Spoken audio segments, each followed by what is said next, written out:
I am Alexis Booker, and I am an African-American woman and a third-year medical student at Indiana University, and this is my elevated story. When I was a little kid, my first career path was going to be an astronaut. I thought space was super cool, but I actually have a big sister. She's 7 years older, and she was always interested in psychology, so she would come home with all these interesting stories.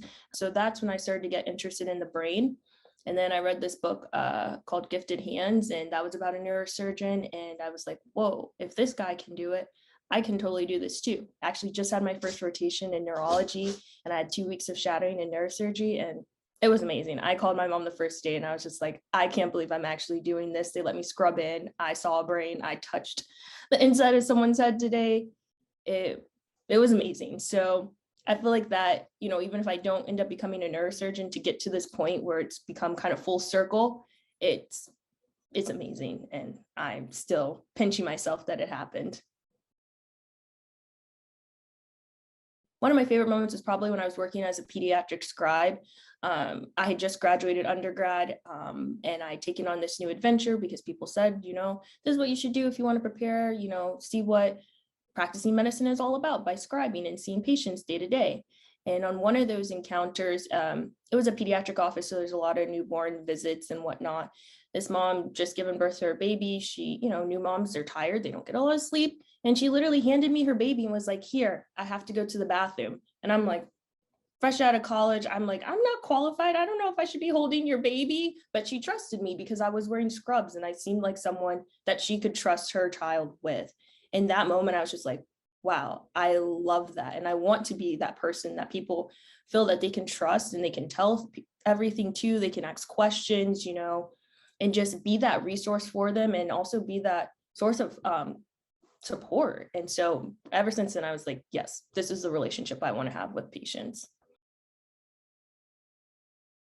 Definitely the cost of medical school, or even just the pre-part of medical school, definitely was a big factor for me. So I spent my year after graduating undergrad scribing, and during that year, obviously you're getting paid not much. I think it was $10 an hour. So I was living at home. Luckily, my parents didn't ask me to pay for any bills. So I used that money. And honestly, I want to say it was about $2,500 to apply the first time. And on my first attempt, I applied to about 20, 30 schools. I didn't get into any. So that was devastating. And then I had to think, what am I going to do next? I reached out to all the schools to get feedback on what I can do to become a stronger applicant.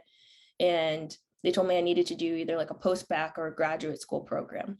So I jumped into that, but that comes with another cost. They range from like $30,000 to $60,000. And I really had to sit with myself and say, like, is this something that you want to pursue? And I had to have those conversations with my family, like, what's going to be your plan B? And are you sure you want to jump into this? Because if you jump into this, that's a big financial weight that comes onto your shoulders now. So just the cost of things really started adding up. And even with the jobs that I was working and saving money by living at home, it's a lot. And I have a lot of debt. So the scholarship is very, very meaningful to me for more than just the financial aspects, but definitely that was really hard to talk to my parents about. And even they were surprised. I think they knew that I was always pursuing this, but I don't think they really factored in the amount of debt that had occurred.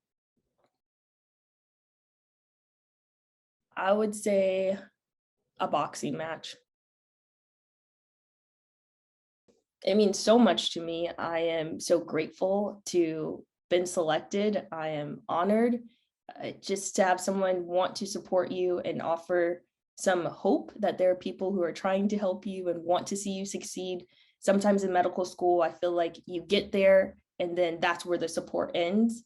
And so if you don't have friends or you don't have family, you kind of feel very alone in this process. And to have someone or an organization like ElevateMeD come and try and support students both financially with financial education and also financial scholarship and also mentorship, it means a lot. It's true support in the best ways possible. And I am just so honored and I'm grateful for this opportunity. So thank you.